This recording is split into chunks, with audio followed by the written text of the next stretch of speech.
Hello, welcome to Everdell. Hopefully you can hear us now. If that's true, go ahead and throw us a chat reaction. Seeing some yays and some exclamation marks. I love it. So That's reassuring. just to clarify, we have been ready the entire time. We just didn't want to seem too eager. It seemed important to let anticipation build. Exactly. I'm Matt Hudson from Direwolf. I'm here with my colleague Yuri Tolpin. Hey, everybody. Hello. And we're going to play some Everdell with you today. Yes, thank you for your patience. You can tell your grandchildren someday about the time that you saw the Everdell stream go live. So Everdell is coming out on PC on Steam and on iOS and Android on mobile for tablets and phones. Next Thursday, it's available right now with wish listing and pre-order. So let's go ahead and dive into a single-player game so we can talk about what's going on. We're playing on hard. Man. Oh yeah, we're going right to hard. I play on medium and I do okay. On hard feels. Everdell. Let's talk about Everdell here before we really dive into it. It's a worker placement sort of city builder in a fantasy forest, or I think technically a valley kingdom. And what do you walk us through the sort of core engine of what we're doing? Like, how do we gain resources? Sure, absolutely. So yeah, as Matt mentioned, a big core part of the game is worker placement. So if you see the little squirrel here, we'll be sending it to one of these locations on the map to gather resources. The reason we do that is that we use these resources to play cards from our hand. So as you can see, the farm here costs, if you look in its upper left-hand corner, you can see it costs 2 twigs and 1 resin. So once I've collected those with my workers, I'd be able to place it into my city. And essentially what we're looking to do here is to gather resources and then build constructions in our city, recruit critters in our city, go up here and claim events. And finally, in the end, after 4 seasons have gone by, be the player with the most points at the end. And points are shown on cards with the Ever tree right here. You can see the gold 5 to its right. That's how many points this card is worth. One of the things that's kind of wild about Everdell is sort of how tight the turns are and how quickly the game progresses. You play out in a series of 4 seasons that you play through, and but you might think, oh, it's a worker placement game and I only get to take 4 turns, but there's combos that kind of feed off of each other to really make a lot of depth and decision making that goes into each one of those seasons. So Yuri, can you zoom in a little bit on the cards? So we have both our hand of cards that's unique to us, and also these common cards that are available for anyone to buy or build once they have the resources. So what are we working with here? Right. So we've got a hand of 6 of our own cards that I just showed off some of these. But like Hudson said, there's this communal area of cards called the Meadow, and these can also be purchased. And because anybody can buy these, if there's something you've got your eye on, you're going to want to get there very quickly. So like right now, I've got my eye on the Innkeeper. But what I'm going to go do is see, I noticed that the player before me doesn't have any berries. So that means if I take berries right here, it's going to get back to my turn before anyone else has berries. So I'm going to go ahead and jump over here and collect at least 1 berry for the Innkeeper. So that's one of each resource here except Pebble. All right, and as I said, the AI quickly took their turns, and I was able to get the Innkeeper card. This is one that's really nice to get early. It does not stick around your city very long. What it does is essentially allows you to buy another critter at a decreased cost of 3 berries. Yeah. So I'm going to take this card and drag it into my city. You can see the marker showing it'll be built there, and then I let go, and it's added to my city.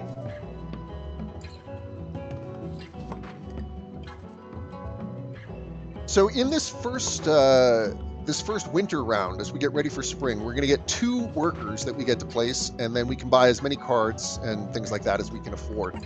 So how do we set ourselves up for a healthy and productive spring here?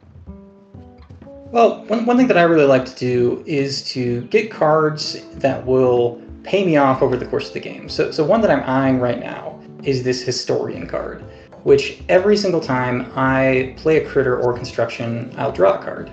So if you get this one out early over the course of the game, this is just going to draw you an immense amount of cards. So I'm going to go ahead and take that one right now. But before I do that, let's just cover a few more rules here. So one thing to know is your opponents are over here playing to their cities, and you can see some of the cards they've built.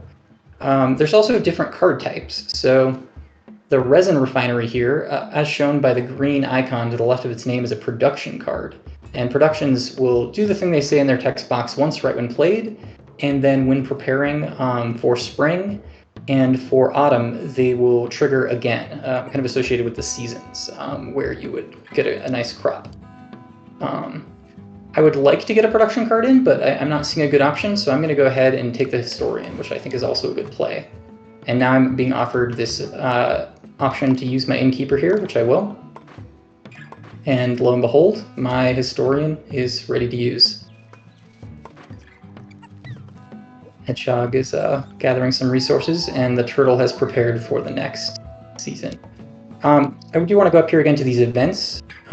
So rather than the normal locations you can send your workers, one significance of these events is these are typically locations that pay off in victory points, and they'll do so for collecting different types of cards in your city. So for example, the Harvest Festival, I mentioned the card that was a production card earlier. Once you have 4 production cards in your city, you could send a worker here to claim this. This little tent would move to your city, and you'd get 3 victory points.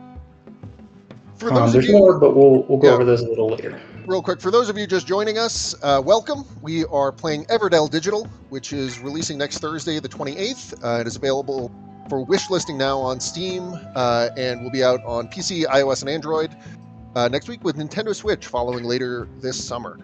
We're playing a single-player game now against the computer-controlled AI, and seeing what we can make of our little valley city before winter comes and we all have to burrow down into our holes. So I'm going to go here and take 2 resources of my choice. One thing to keep in mind is that not all resources are created equal. So pebbles here, the silver stone, those are harder to get than resin, and then resin's harder to get than wood. And those are the 3 resources used to play construction cards. Whereas critters are all this berry resource. So one thing I wanted to ask you about is, how some of the strategy that goes into building buildings that then can be paired with their respective critters. We haven't really touched on that yet. We have we have a clock tower in our hand and a historian that we already played, but are there any other sort of combo opportunities out there? Right, so as you can see here, the storehouse is available to collect, and if you look in the upper right-hand corner, it mentions the woodcarver. So every construction in this game, and the deck is half constructions, half critters. Every construction has an associated critter that you can see in its artwork. You can see the woodcarver kind of peeking out of the door there. And when you have the storehouse in your city, you will be able to play that associated critter, the woodcarver, for free. And that's one of the things I love about this game, is these really exciting moments where you find the perfect matching card and just get this huge payout of getting it to play it without having to pay its cost. Yeah, there's some real sort of wombo combo opportunities that can come up if the stars align for you. And the Evertree lets you play any critter.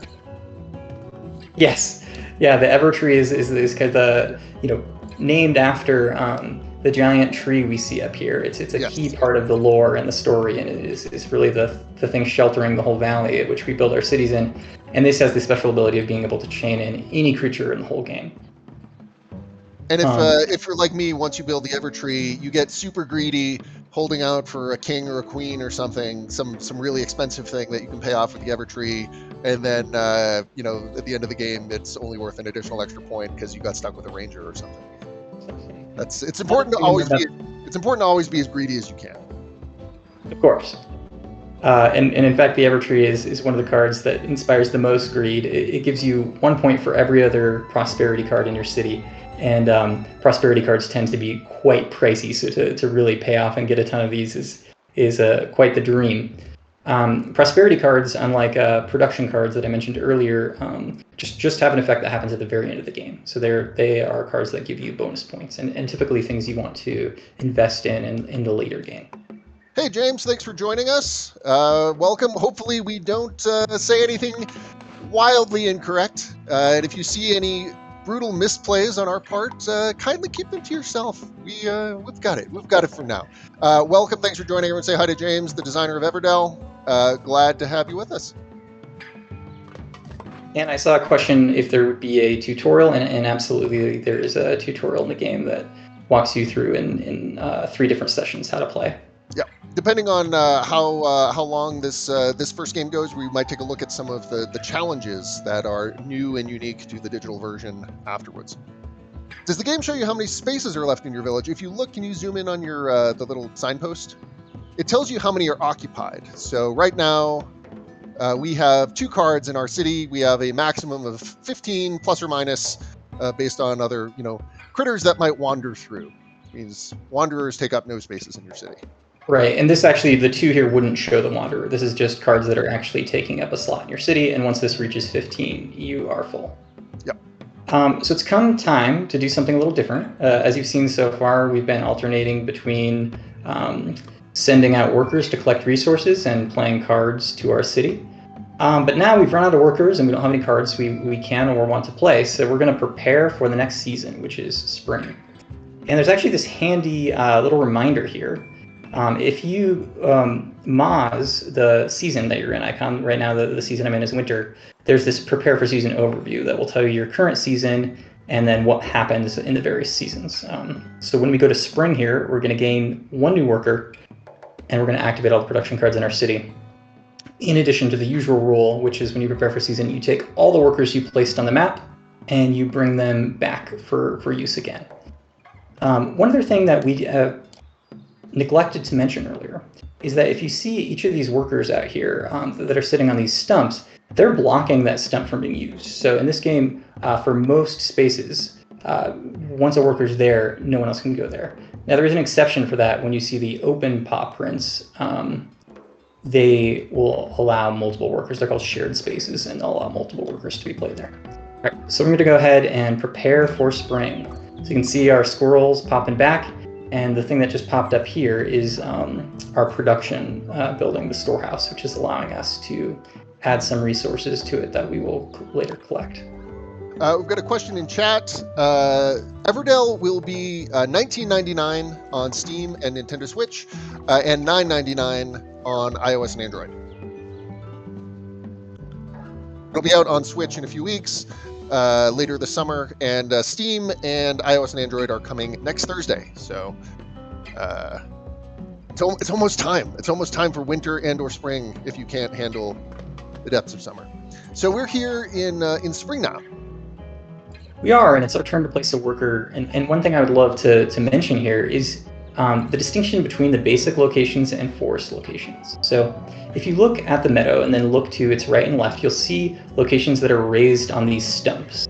And those are the forest locations. Those tend to be a bit stronger than the basic locations, and they vary per game. So if you see this one here that earns you 3 berries, that space is not always available every time you play. And so, when it's my turn to place a worker, my eye always goes there first to see, what are my forest location opportunities.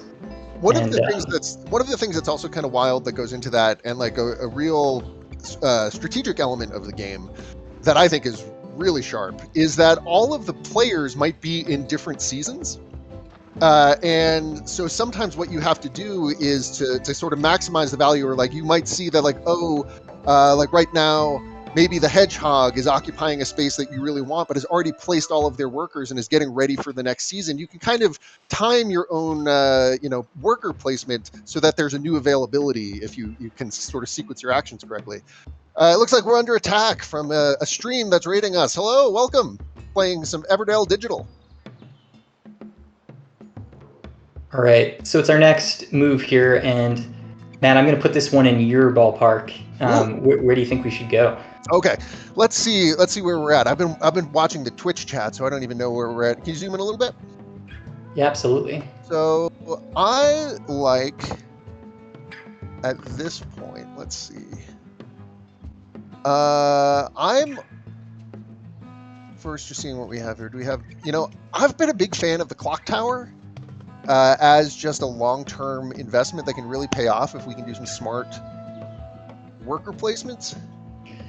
But what is now the one disadvantage of the clock tower though is we've already got the historian. Yeah, we already have the historian, so it's a little. So we won't be able to take advantage of the occupiability there. Oh, you know what else we should talk about? You can actually play.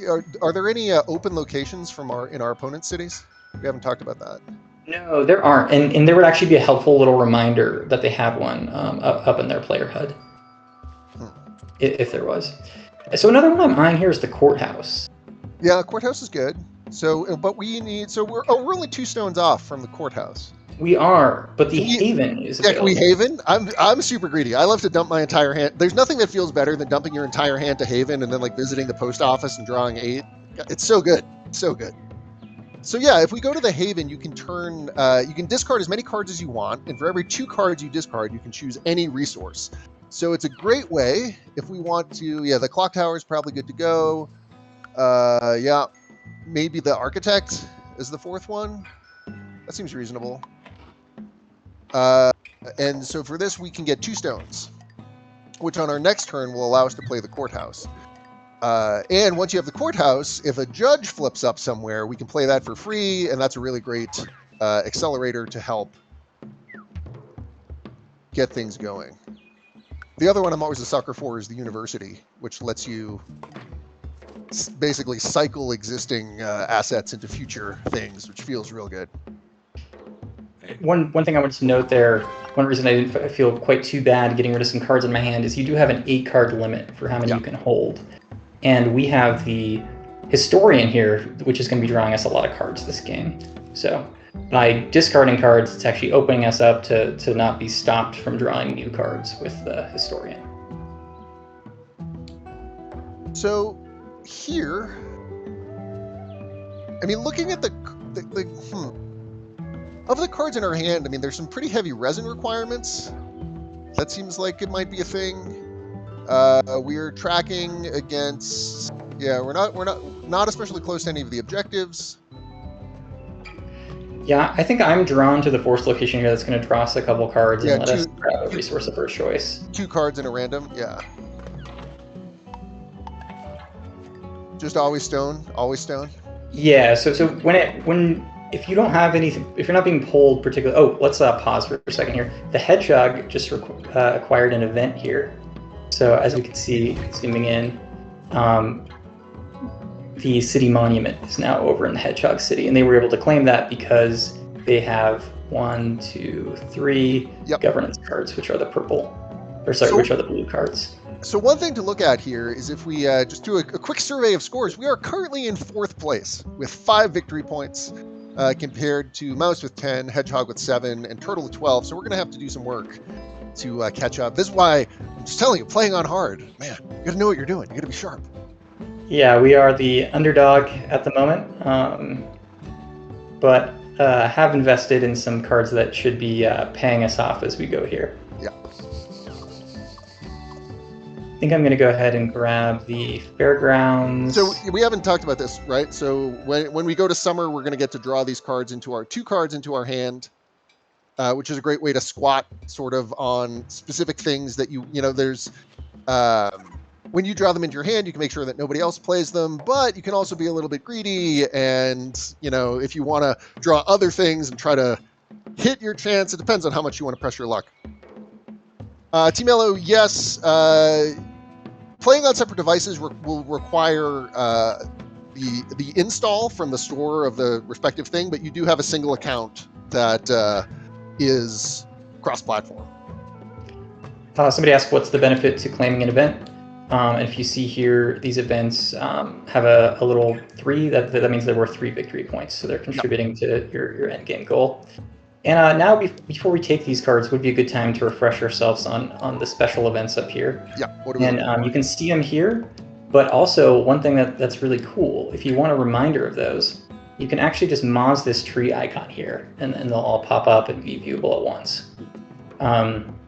So we can remind ourselves of what cards. And if we see here on the far right, we already have the Historian in our city. So we're going to really want to be on the lookout to get a runes. These events are looking for us to collect 2 very specific cards in our city, as opposed to the basic events, which are looking for card types. All right, so no runes in the meadow, but let's continue to keep our eye out for that. In fact, if anyone on the chat wants to yell runes when they see it, I'll remind us.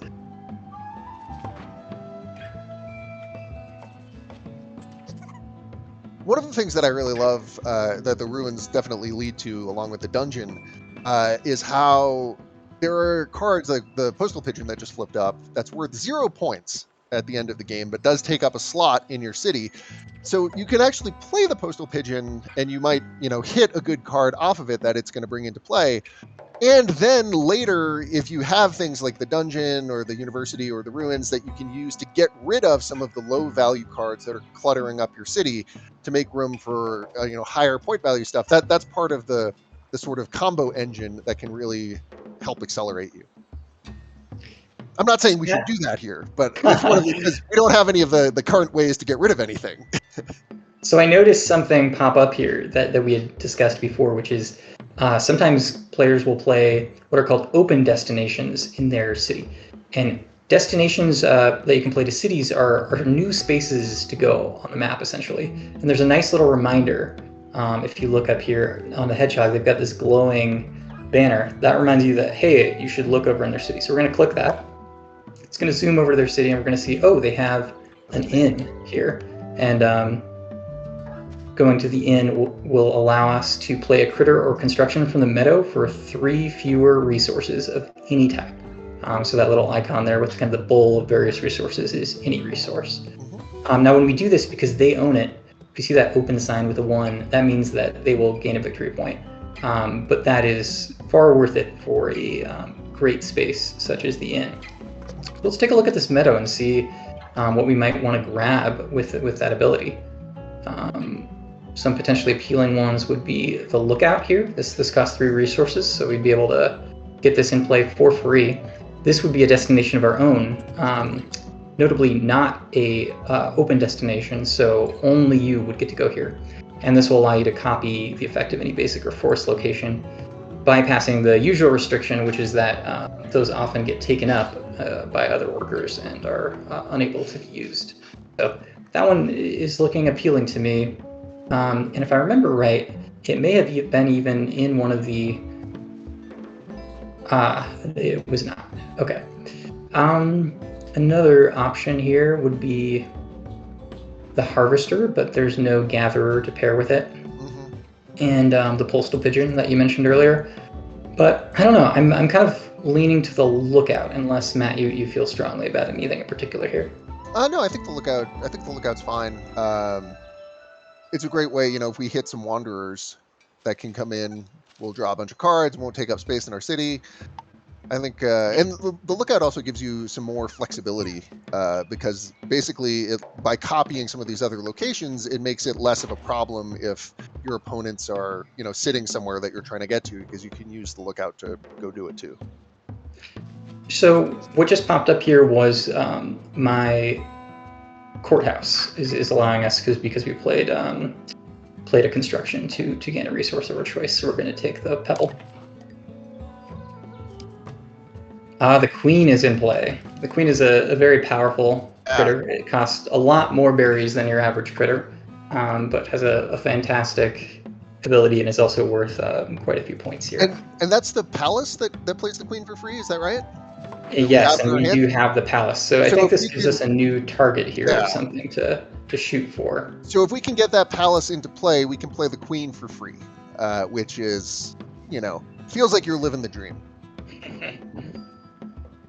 All right, so I was kind of waiting to go to the storehouse until we had more resources on it, but I'm tempted to go here sooner than later so that we can get the palace. Get the palace into play. So I'm going to go ahead and collect out of the storehouse.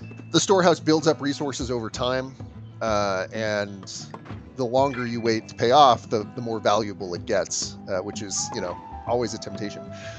Extra expansions are something that we're looking at for the future, but at launch, it'll just be the base game. So those with a quick eye may have seen something quite funny, which happened here. Another player stole our queen right out of the meadow. Yeah. But then a brand new queen entered the meadow. So I was over here feeling very stressed and then very relieved while you were talking. And we just hit the judge, which we can also play for free, So right? as you can see with the judge, there's a little link icon at the top of the card. And that means that's a reminder that you have a card in your city that can play it for free. So we're going to go ahead and collect on that now. Here comes the judge. And so this is where the engine really starts to get going, right? We're playing the judge for free from the courthouse. That'll also trigger the historian, except our hand is actually full. So we went from discarding a bunch of cards to generate resources to having too many cards in our hand to even make use of the extra resources we get. So it's this real sort of, ebb and flow of, cards and workers and resources that go into this big engine that you can build. So we've reached a dilemma where we're finally set up to make our move here to play the palace and then on our next turn play the queen. But if we do so, no. That's just the play. Yeah. I was going to present another option, but I'm not willing to risk the losing out on someone else taking the queen again. Yeah. I already went through that once, so let's go ahead and get our palace to play. The dilemma is that it's too much value? So here, I'm doing something a little tricky. This is the ability of my judge that we just played. I didn't have the resources to play it, but the judge allows me to replace one of the resources in the cost with a different one. So I'm going to substitute one of the pebbles here for, let's go for wood, actually. I'm on the fence. I don't really need berries. Let's go for We're going to play all our critters for free, so we don't need berries. Matt, ever the optimist. Yeah. I mean, why would you pay to someone to bring a critter into your valley? Just build them a house, they'll live there for free. Oh, the crane. The crane is so good. Okay, I do love crane to the point that I think I'm willing to risk not getting the queen. Is that crazy? You like the crane enough to pass on the queen for another round? I may. It would be a dramatic moment. Let's see. Moment. So here's the thing. Like both the hedgehog and the turtle are about to enter summer, right?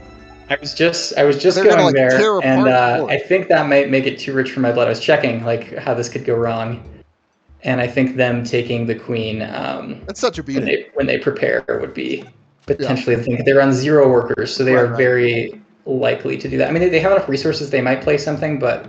Yeah, I don't think we want to risk that. So, all right, let's do it.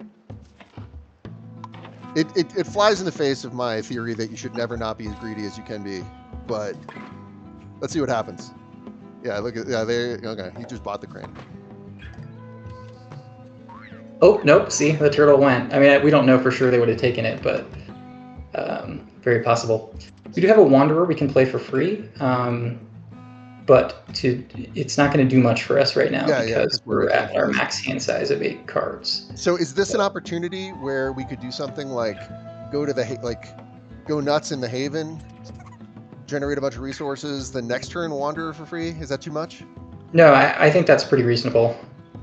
The only thing is there's actually some other pretty decent spots to go right now, like the 2 innie. So I think I'm going to go for the 2 innie. And then my next play though is going to have to be the queen. We do not want to miss out on a queen play. This is going to allow us to play a card worth up to 3 victory points for free. Yep. With the theater looking very appealing for that. I think let's take the 2. Are we building towards the Evertree? For now, then do the theater, and then kind of worry about the rest later. Yeah, can you zoom in a little tighter on the playmat, Yuri, to make the cards a little easier to see? Sorry, I couldn't quite catch you there. Oh, can you zoom into the playmat to make the cards a little bit easier to see? Oh yeah, sure thing. Some of those spaces become much more important at the end of the game, but we don't need to focus on them. Yeah, so just as a Quite reminder, now. we've got, all this here, but we're kind of narrowly focused at this particular moment on what's available here. And like I said, I'm gonna go to the queen here and get the theater into play. Yeah. Which is quite good for us at the moment. And we get a resource. Yeah, the resource is paid off from the courthouse. Yep. So we're going to be pretty close to doing getting this Evertree going. Or actually, I mean, we could even there's a Castle Land of Kings sitting there, right? That there is.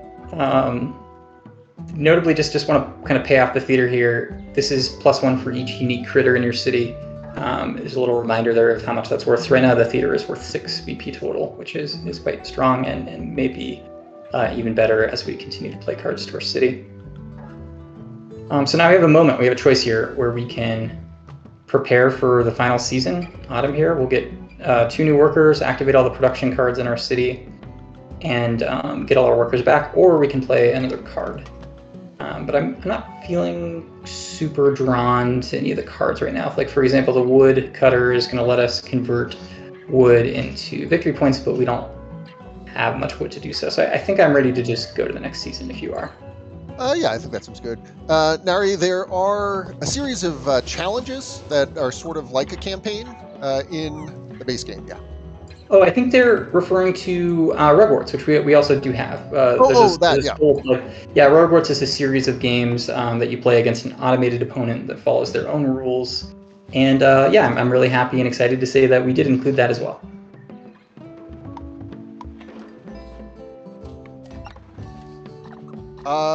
Yes, the running total is counting everything we're currently getting from the theater. And if the theater changes in value, our point total will update. Did we just lose the king and the castle? Yeah, they did not stick. Man. But you know what is around is the university. I love me the university. Yeah, so this one is, slots in your city are a surprisingly precious resource. And this is something we could snag by a clever play of the queen here. So I think I'd advocate for that play if you agree. Yeah. The great thing about the university is also still worth 3 points by itself. Like, it's still a pretty valuable building, in addition to giving you a ton of great utility. One of the things that can happen in Everdell is there's the card, the Fool, which your opponents play into your city. It takes up a slot, and it's worth -2 victory points. And, one of the things that I think is immensely flavorful is you can send that fool to the university and make him make something useful of his life, if that happens to you. And if that doesn't work out, you can also stick him in the dungeon.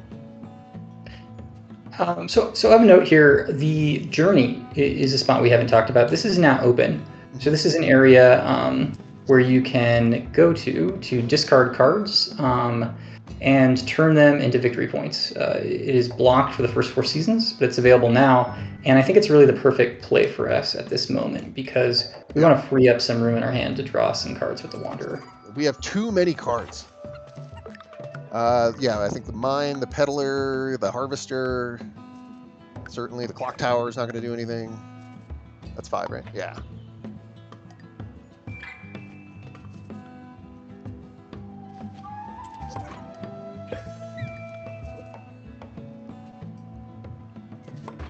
Are there any events left? It looks like we qualify for one, actually. The one that's left. We do. So we have the required 3 destination cards in our city to claim the Grand Tour, and so let's do it. Yeah. Thank you for the reminder. So you can see that plopped into the water, and it's actually going to have appeared down here in our city.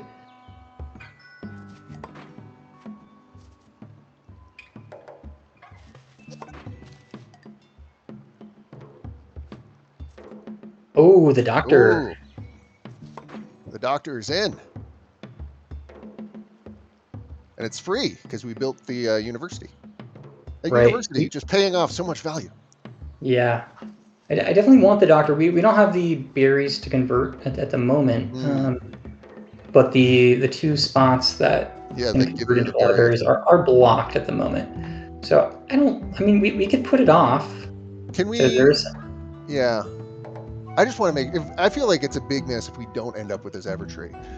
There's that space that gives you a twig, a berry, and a resin. Does that help us get there? That would actually no. We've got the judge, so we can convert one into something else. But that would need to convert two still. Yeah, so we should be able to get the resources needed for the Evertree. If you'd like to pursue that now, we can. Otherwise, we can get the doctor while we have it out there. You're trying to win the game. We're trying to be splashy. Well, what would you like? The doctor's 4 free. The doctor's 4 free points. I think the Evertree is probably still going to be there for us. Oh, and we get a card, right, from the historian? Yep.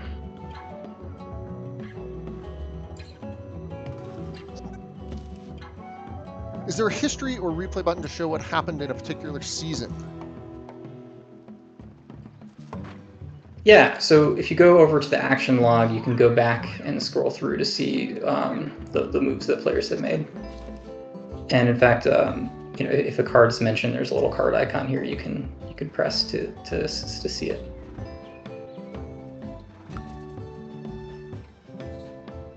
Okay. All right, so you have your heart set on the Evertree, so let's continue to progress towards getting that. I think we all have our heart set on the Evertree. Yeah. There's a few ways we could approach it. The storehouse isn't doing a ton for us. We could get university it, but it's worth 2 points. We'll probably have a better target, so let's just get them the old-fashioned way. Yeah, the honest way, the working critters way. Yeah.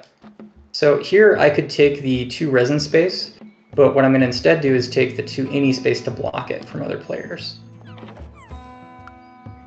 We are looking forward to future expansion stuff, but we at present we're launching with the base game, and we're gonna sort of see how things go from there. But there's certainly some great expansion content that's out there for Everdell that we are very excited about.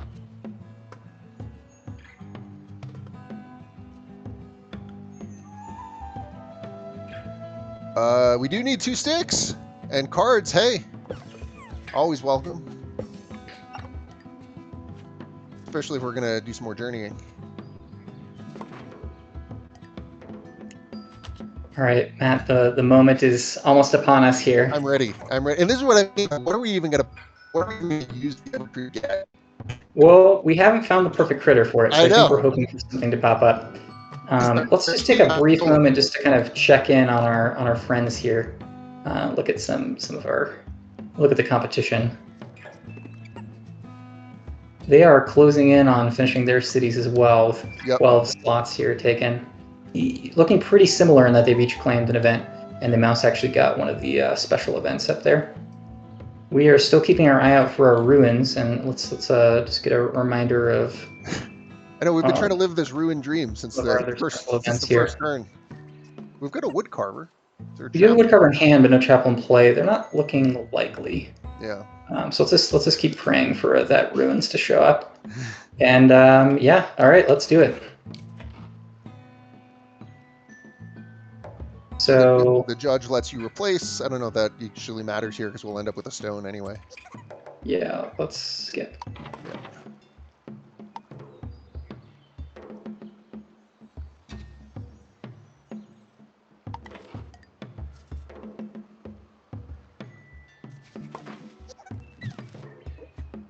I think we might have an opportunity to get a Harvester Gatherer combo going here.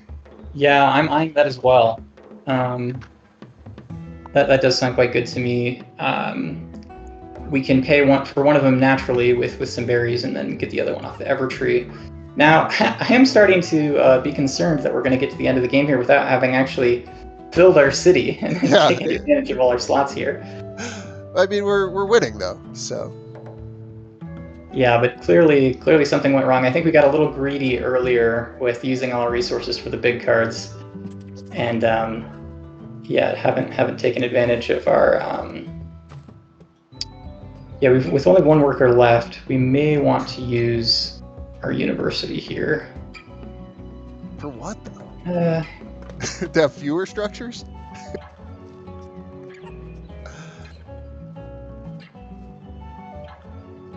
I mean, we could also just cash our worker in for 3 points on the journey, right? Well, to play, we're going to need to collect resources to play the Gatherer Harvester combo. Yep. But I mean, we could just get 3 berries, and then. Oh, but then you need the Evertree. Oh no, we can just link from the Evertree. So we just need 2 berries. Okay, so I'm going to go ahead and do the Gatherer part of this first with the Evertree, and the other one we can collect later. Sure. So our Gatherer goes to live in the Evertree, build a beautiful home. So it looks like we got boxed out here, but we didn't because we've got our lookout to copy that location. Oh, always be on the lookout. So the lookout's going to let us get 3 berries, even though there's a prickly hedgehog. Oh, the ruins! The ruins, except we can't collect now. We can't get it because we have no workers left to get it. Well, we finally found the ruins, but we would need to send a worker up to the tree at the top in order to collect on that reward. So, alas. Right. But we're going to harvest, and the harvest and the gatherer pair together. You got to zoom in on this because this is big time. We've been ruined. So I'm going to do something that seems a little weird here because I don't think we're going to get to be able to use all those pebbles. Pebbles. I'm going to actually use the judge to replace one of the berries with a pebble here. I think this is going to leave us more flexible. Sure. Yeah, my final turn. So as you can see, the harvester and gatherer have been paired and are now worth 7 points. They make a little heart when they get together. Yep. Actually, that's not right. We do have an explorable card gallery. I saw that question. It's a little hidden, but we do have one. If you go to the card index, you can go through and review any of the cards you want. Look at that. So it's not in the main. It's not in the main menu. It is in the rules inside there. Awesome.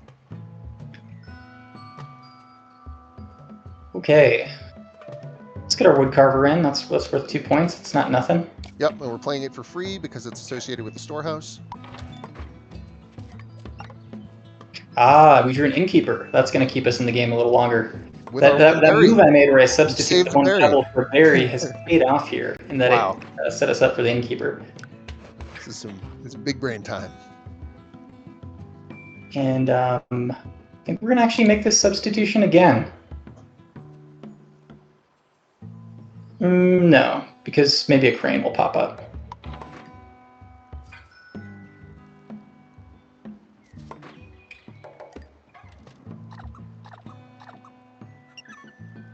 So one thing that's a little bit concerning looking at this is we've got a lot of points. We're the points leader at 65, but if you look, Mouse still has 2 workers left to play. Turtle has 2 workers left to play. So it's possible that there's going to be a late surge coming in from the opposition. Well, we actually just got set up with kind of a cool move here, though, which is the Ranger. What is going to allow us to move one of our deployed workers to a new location. So we thought we didn't have any more worker plays, but we secretly do. So I think sending one of our workers out somewhere else could potentially get us back in the game here to do some damage.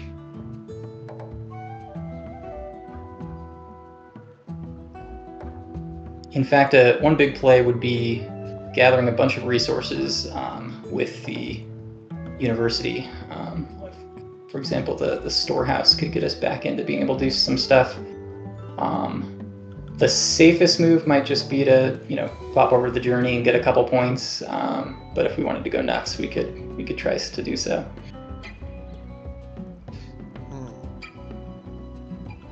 So what do you think, Matt? I think we're mean, playing the Ranger here. Yeah, we're definitely playing the Ranger. But it's just a matter of where we want to go. Yeah. Oh, actually, it might be hard to deny the Queen as our play here. Oh, well, we can't. We can't. Sorry, we can only move from the Queen. I got momentarily overly excited. I was excited there too, but we can just go get 2 points, right? Are we going to do better than 2 points?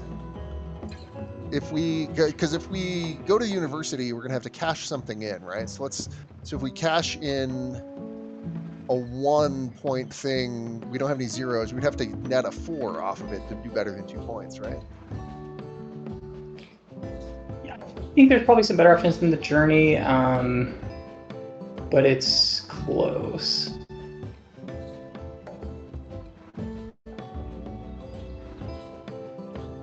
Let's see.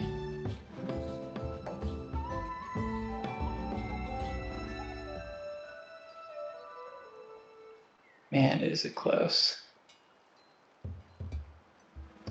All right, I don't want to use my brain too hard. Let's play it safe, and we're just gonna move a worker and get a couple points. Yeah, I think we could probably work a lot harder to break even, but that to me seems pretty good.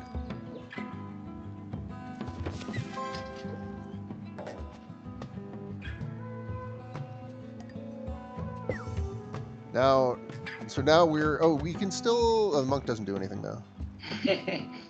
Well, it is a unique critter. Is it unique? So we'd actually get paid out by the theater. Excellent. So our 67 comes to 68. And that looks like it's going to be our final score. Oh yeah, who do we want to give it to? Mouse, who's trailing. We're going to skip because we don't have any berries to give. Discard pile just got shuffled into the deck. So now we'll have to pass, which will effectively end our game. And then we'll see if anybody catches up. With an 11-point cushion on the last round, it feels pretty good. Yes, it is $19.99 on Steam. It's available for wish listing now, and it will be out next Thursday. And it will be $9.99 on iOS and Android phones and tablets, with Nintendo Switch coming later next month. All right, victory. Victory. So notably, kind of a unique game in that we almost didn't fill our city. We did at the very last second here, but came quite close to not. Yeah, it would be funny. I mean, we were still points leading when we only had like 11 spaces or so filled in the city. So that would be kind of strange. You normally end up constrained on space, let alone looking, underpopulated and inviting any critter in that you can find. Yeah, that's what happens when you go for all the real pricey ones early. But yeah, all in all, not a bad game. 68 points isn't too shabby. Yeah, in a 4-player game, that's pretty good. Before we wrap up here, I'd say why don't we just take a look at the challenges. Steam Deck integration is something that we are currently working on. So as we noted before, we've got Rugwart's Trials here. That's a version of the solo campaign from the tabletop game. And then we've also got some unique to digital modes here with the challenges. These are some special games. They say here, test your mettle in a series of games with unique rules and starting condition. Each challenge is a harder version to unlock by taking first place in normal mode. So you can play the normal version here. Here's an example. This one's called Commoner Uprising. So common cards are free if you have a card in your city with the same name. So you're kind of the person of the common folk. But opponents start with a unique card in their city. And in the harder version, if you unlock that, the rules are all the same, but opponents start with 2 unique cards in their city. So that's one of them. So real there's accelerator for the AI that you need to come back and overcome. And there's a little over a dozen of these. Yep. one of the great things about the challenges is it gives you a sort of quick and easy way to have a different flavor of the same experience. So if you're, as you become more experienced with Everdell and you start thinking about some of the different ways that you can, combo things together and different strategies you can pursue, exploring some of the challenges can give you new ways to provide a little twist on that can kind of stretch your mental muscles.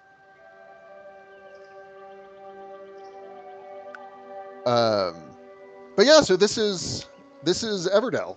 We're very excited. We've been working on this one for a while, and it's really awesome. It's really great. It's based on an amazing underlying tabletop game. If you're not familiar with playing Everdell on your dining room table, you absolutely should be, because it is fantastic.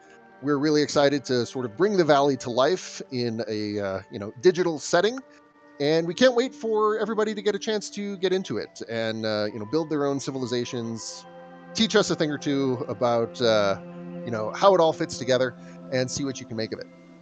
It'll be out on Steam, iOS, and Android next Thursday, the 28th. It's available now for wishlisting and pre-order on those platforms, and it'll be heading to Nintendo Switch later this summer. We'll have an announcement of a date on that in the next couple of weeks. Should be before Labor Day is our expectation. So yeah, thank you so much for joining us, Yuri. Thanks for walking us through Everdell. Absolutely, my pleasure. And I'm glad we won. I was nervous when we only had 5 points and everyone else had 9 or 12. But it's not how you start your Valley City. It's how you finish it. Thanks to everybody for tuning in and for joining us. And make sure to go and wishlist on Steam now, so you'll get notifications when it's live. Subscribe to the Direwolf newsletter for news and updates on all of the games we have in development. We'll be at Gen Con in a couple of weeks. If you're going to be out in Indiana, hope you'll stop by and say hi. You can play Everdell, some of our other games, check out some of our new board games. But most of all, thank you for tuning in and joining us. We're always so happy to have you along for the ride. So again, Everdell is coming next week. Get ready for it, and thanks for coming by. We appreciate you stopping by.